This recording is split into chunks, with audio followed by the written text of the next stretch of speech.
menino, menina ou ainda. Quando nascemos, é-nos atribuído um género com base nas nossas características sexuais. Logo nos vestem de azul ou rosa, nos oferecem carrinhos ou bonecas. Isto é apenas o princípio daquilo que vão esperar de nós a nível social pela vida fora. Eu sou a Lena. Eu sou o Luz. E este é o nosso podcast íntimo. Bem-vindos ao primeiro episódio.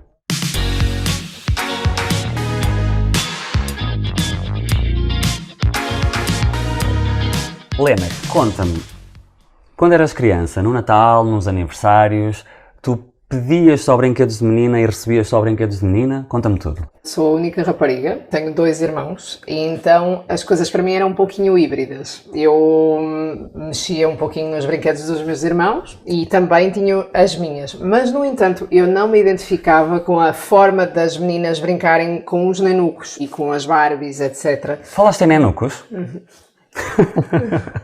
A questão dos nenucos era muito para preparar já a menina para a maternidade e para o lar e para o cuidado, etc. Eu brincava com estes bonecos, mas eu não brincava da forma maternal. Ok. Eu formei-me em cinema e aquilo que eu fazia era histórias entre todos os meus bonecos, até com os bonecos dos meus irmãos, inclusive histórias entre todos os meus bonecos, diariamente, como se fosse uma novela, etc. Ou seja, isso já falava sobre mim, sobre as minhas ambições futuras, mas nunca tive aquele sentimento maternal sobre os meus brinquedos. Não, e isso nunca disse nada sobre mim. Brincavas tranquilamente também com os brinquedos que supostamente eram de rapazes e eram só deles. E achava curioso, por exemplo, quando começou a haver o Game Boy. Eu também adorava, mas o próprio nome o dizia Game Boy. Né? Queria imenso ter um Game Boy. Mas e tu? Como era o teu caso? Olha, no meu caso, eu também recebia os brinquedos típicos para os rapazes, os carrinhos e tal, que não é que eu não achasse piada, mas também, de facto não eram os meus favoritos, confesso. Também tenho uma irmã 3 anos mais nova e nós sempre fomos muito próximos e eu gostava muito de brincar com as Barbies dela. E temos aí qualquer coisa. Temos, sim senhora. Também brincava com as Barbies. Pedimos desculpa os cabelos, mas isto foi resgatado num baú de 20 anos atrás. E também misturava, eu Action Man não tinha, mas tinha uns outros brinquedos que eram mais pequenitos.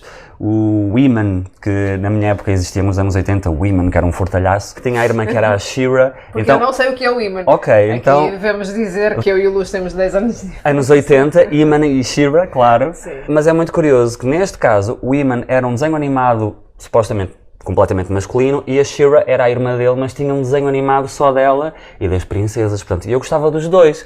Portanto, eu brincava tanto com os brinquedos mais típicos de rapaz como com de rapariga e gostava de facto de juntar os dois universos. Por exemplo, na escola, jogar futebol? Não, eu não tinha apetência para isso, brincava mais com as raparigas de facto no recreio ou então naquelas brincadeiras em que estavam todos juntos. Já nem me lembro bem do A Lagarta Cresce, havia assim alguns jogos, não sei se tens ideia, havia alguns jogos em que toda a gente brincava. Que eram os tais jogos híbridos. Vejo muito na minha profissão como professora, quando fazemos campos de férias, nós obviamente temos que fazer assim os jogos um pouco voltados para o tradicional, etc. E esse tipo de jogos que se encaixam tanto rapazes como raparigas, não é? Os jogos com arcos, etc., ou que há algum desafio, são completamente híbridos, não é? Não há essa separação de ou só o futebol para os rapazes, ou só saltar à corda para as meninas, ou só brincar com bonecas para as meninas. Eu acho isso super importante, haver essa liberdade para todos brincarem, e acho que isso não diz ainda nada sobre... Poderá futuramente dizer, mas ainda não diz nada sobre... E mesmo que diga, qual seria o problema, não é? É engraçado estares a falar sobre brincadeiras ou brinquedos híbridos, que também podemos dizer mistos ou então unissex, como por exemplo os Legos, não é? Exatamente. Ou mesmo os puzzles. Eu trouxe aqui uns exemplares e era uma brincadeira que eu e os meus irmãos e todas as festinhas, toda a gente participava. Porque isto é o tipo de brinquedo que estimula a criatividade, porque dá para construir casas, lógicos, etc, não sei o quê, e dá para fazer histórias em volta disto, não é? Estimula a criatividade da criança e não limita dessa forma. Lembro-me quando nos anos 98, 99, 2000 começou a haver assim, muita gente tinha os carros telecomandados. E eu adorava aquilo, adorava mesmo, mas aquilo era muito transportado só para os O universo meninos. masculino, lá está. Sim, agora é que temos imensas tecnologias e tudo mais, mas naquela época aquilo era super. E quando a minha mãe me perguntou, Helena, o que é que tu gostavas de receber este Natal? E eu pedi uma pista de comboio. E depois acabou por ficar para todos. Mas eu adorei, eu passei a noite inteira a brincar com aquilo, com o comboio, não sei o quê. Foi o meu presente de infância, acho que foi o meu presente favorito. Eu, principalmente como professora, vejo até hoje os meninos, mais na primária, porque depois também, mais tarde, acabam por vir a voltar-se muito para as tecnologias, mas na primária, só os meninos é que jogam futebol. As meninas fazem outro tipo de brincadeiras, com bonecos que elas trazem, etc. Eu acho que existe muito essa questão de se um menino vai brincar com as meninas, é isto e aquilo, e não acho que seja isso que vai dizer já alguma coisa sobre as crianças. Tu achas que os rapazes são, desde sempre e continuam ainda hoje, a ser completamente encaminhados para a aventura e para a competição, e as meninas para o lar e para o recato e para serem muito bem comportadas? Sim, nós chegamos ao supermercado e os supermercados e hipermercados estão recheados do marketing de Natal, não é? Dos presentes de Natal, etc. Está nitidamente uma decoração rosa em volta dos brinquedos de menina e uma decoração meio azulada dos brinquedos de menino, e está os nenucos, as Barbies. E pior, para mim, nem é só essa questão dos nenucos e as Barbies, que já se preparam muito para a maternidade. Para o lar, para a casa, para as tarefas domésticas. E também a questão das Barbies também já foi muito importante. Teve o filme da Barbie que se falou precisamente que as meninas cada vez fazem cirurgias plásticas, etc., muito mais cedo. É-se exigido uma beleza artificial das mulheres cada vez mais cedo. É-se esperado que elas continuem a ser umas bonequinhas também. E o pior para mim é que também passa muito por aqueles brinquedos que nós vemos de uma cozinha em ponto pequeno, vassourinhas, coisas de limpeza, ou seja, continua-se a cultivar que esses utensílios, a coisa do lar, os lides domésticos vão ser entregues à menina. E vemos que se um homem não sabe cozinhar, sim, leva uma boquinha ou outra. Mas é desculpabilizado, sim, não é? Sim, mas uma mulher não saber cozinhar, está o calo entornado. Exato.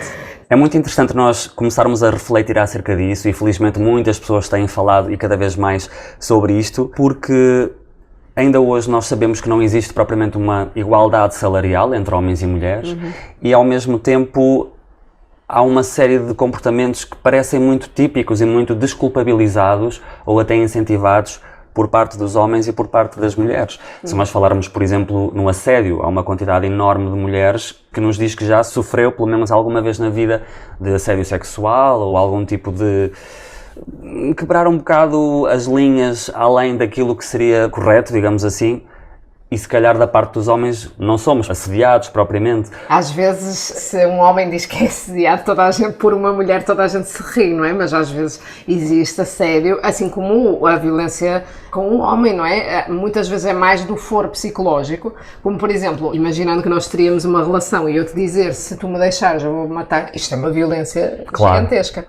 Mas há aqui um ponto que eu gostava muito de fazer a ligação com os brinquedos, que é no caso dos direitos das mulheres. Por exemplo, uma mãe que terá uma filha agora a fazer 17, 18 anos, há uma preocupação muito grande dessa mãe que ela tenha os mesmos direitos que os rapazes, que ela vai ter os mesmos estudos, as mesmas possibilidades de emprego, etc, etc.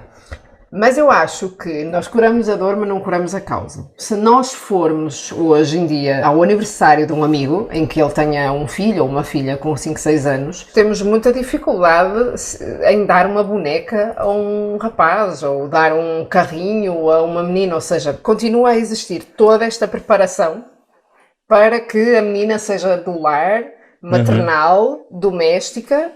E então é muito complicado, chegando ali aos 18, 19 anos, quebrar com aquilo tudo que fizeram até aquele momento. Ou seja, na infância toda, continuar a convencer, ainda que sem querer, que ela vai ser preparada para a maternidade e para as coisas domésticas. Isso é muito interessante porque, de certa forma, e eu já pensei nisto várias vezes e em conversa com amigos e amigas, é quase como se desde a infância, passando pela adolescência, entrada na vida adulta, é como se homens e mulheres acabassem por ter espartilhos sociais diferentes um do outro, mas ambos acabam por ter o seu espartilho social. Porque muitas vezes, ok, podemos acreditar que ainda hoje existe uma maior liberdade atribuída ao homem, mas mesmo assim ele não pode dar parte fraca, chorar, mostrar-se sensível, até que ponto é que ele, mesmo com o seu grupo de amigos, mesmo que sejam todos à partida heterossexuais, será que falam sobre as suas emoções, os seus problemas do foro das relações, íntimo? Ou seja, acaba por haver ainda, se calhar, umas caixinhas que ainda são relativamente rígidas, na maior parte dos casos. De certa forma temos que nos colocar dentro das gavetas, não é? Eu acho que a necessidade de haver um mais na sigla LGBT, porque cada vez mais acho que há pessoas que não se encontram nos padrões, nas caixinhas, nas gavetinhas que lhes disseram que é assim que tem que ser. Pronto, tu és assim, ou porque tu és gay e é por isso que és mais feminino, ou porque tu és lésbica e é por isso que tu és mais masculina. Às vezes não tem nada a ver. Por exemplo, se nós formos ver uma equipa de futebol rugby feminino, são todas lésbicas? Tem muitas que sim, mas não é uma coisa obrigatória, não está diretamente uma coisa associada à outra. Pode sim, às vezes o ambiente que vivemos condiciona, de certa forma, assim, um bocadinho, liberta ou oprime. No desporto feminino, de certa forma, já há uma mente aberta para que isso aconteça. Então há uma fluidez maior. Da mesma forma que, se calhar, no caso do universo masculino, talvez eu diria que as artes são bastante mais open-minded, digamos assim. Sim. Sabemos que existem, eventualmente, as áreas mais homofóbicas, eventualmente será para os homens mesmo o desporto, a construção, mesmo a alta finança, por exemplo, o mundo empresarial, muitas vezes continua a ser muito conservador e mais restritivo do lado masculino. Mas é curioso ver, de facto, esta diferenciação e, de facto, há áreas profissionais que podem ser mais libertadoras ou mais opressoras. Mas, curiosamente, acho que podemos dizer que nenhum destas tentativas de condicionamento, tanto das brincadeiras na infância como no resto do desenvolvimento, nada disso, na verdade, vai evitar qualquer tipo de descoberta de uma orientação sexual menos normativa ou minoritária, digamos assim. Hoje em dia nós vemos muitas influencers que nasceram nos anos 90 que elas falam precisamente da forma como elas brincavam com as Barbies. Ali nos anos de 2000, 2001 ou até antes, um bocado 98, 99, elas começavam a fazer as suas brincadeiras de forma isolada, talvez até não pegavam na bola de futebol, tinham as Barbies delas e todas elas falam sobre isso. É curioso porque eu vi por acaso bastantes vídeos antes de falar sobre isto e vi testemunhos destas influencers, principalmente brasileiras, como a Ana Bagunceira, etc., em que ela diz que pegava nas bonecas e ela criava uma relação... Uma cena... entre elas, uma relação amorosa entre elas. Aqui destornamos completamente qualquer ponto que nos possam dizer que vamos acabar com a brincadeira dela porque assim ela não vai ser isto e aquilo. Ninguém lhe falou naquilo. Ela fazia aquilo em segredo. Ela não via aquilo na televisão. Estávamos a falar dos anos 2000, 2001, ainda não havia telemóveis, não havia internet. No máximo, pornografia gay era vendida em VHS. Certo. Obviamente que ela não tinha acesso àquilo, ou seja, aquilo veio tudo da imaginação dela. Exatamente. Foi instintivo da parte dela fazer aquilo. Se calhar ela também podia brincar com as bolas e não sei o quê, mas ela arranjou uma maneira da brincadeira de meninas ser da forma que ela quisesse.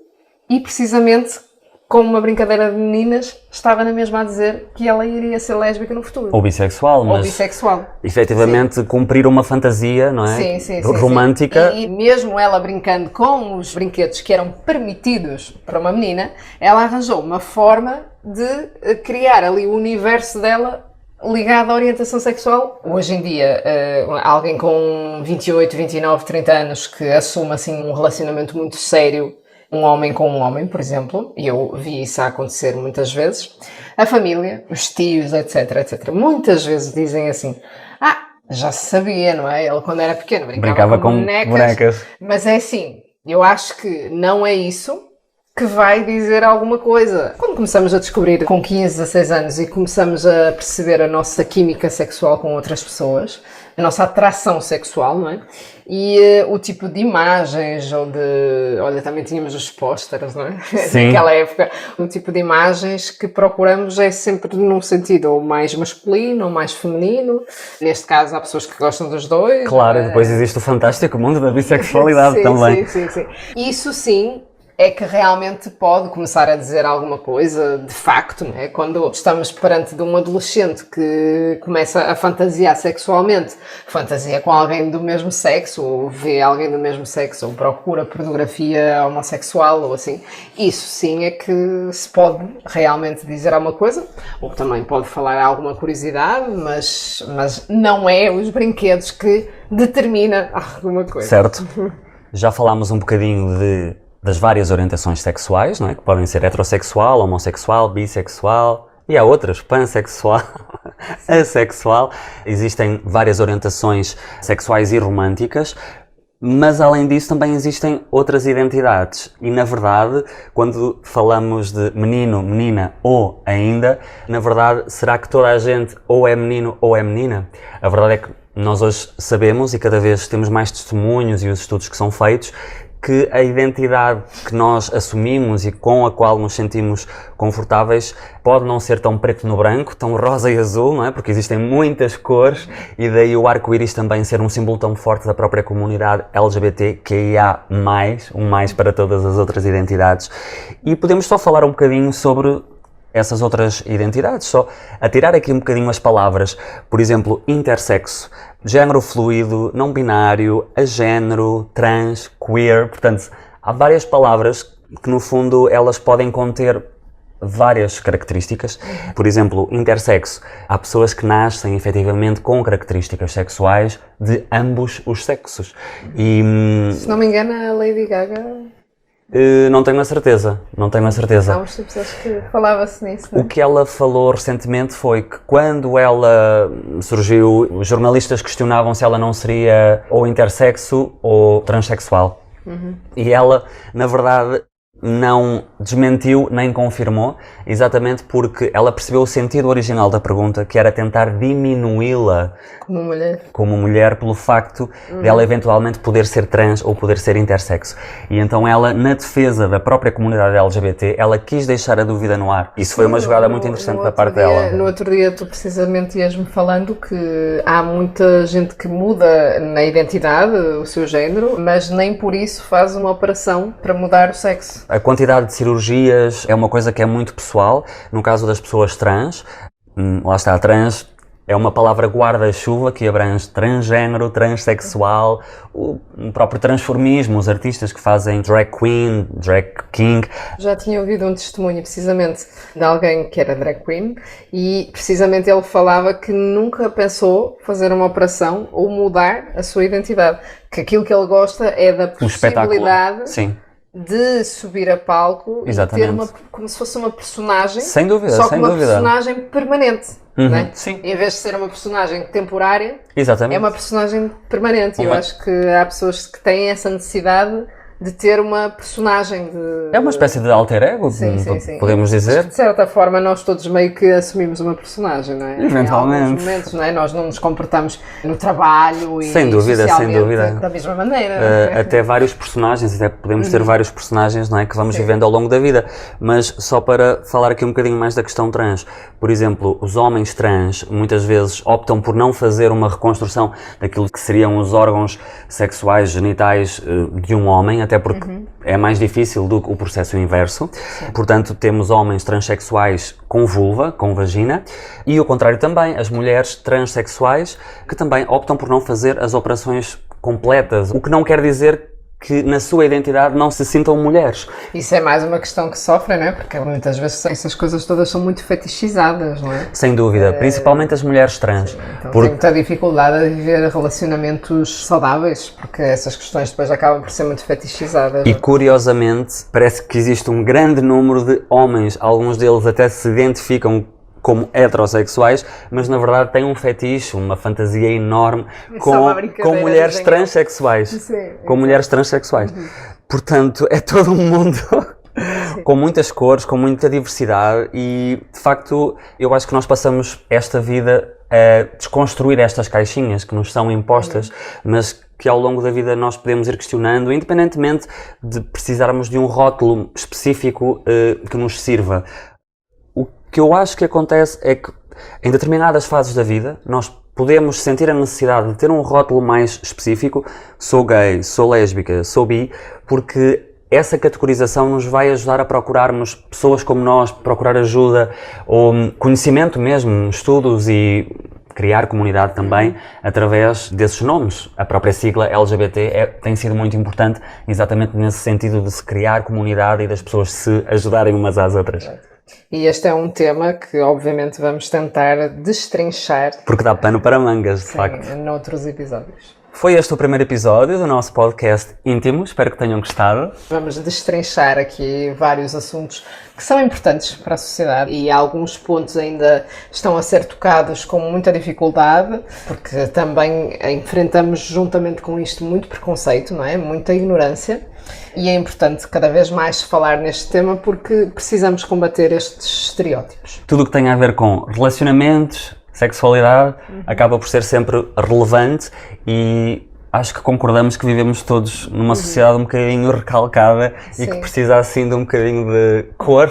Exato. E Portugal ainda é muito também, não estou a dizer que isto só acontece em Portugal, mas ainda somos muito o país que saiu do salazarismo e que ainda tem muita dificuldade em abrir algumas portas. Ainda se vê aqui muitas diferenças mesmo. Foi só há 50 anos, Exatamente. de certa forma. Ainda estamos a caminhar e ainda temos muito caminho pela frente. Fiquem atentos e até ao nosso próximo episódio. Até à próxima.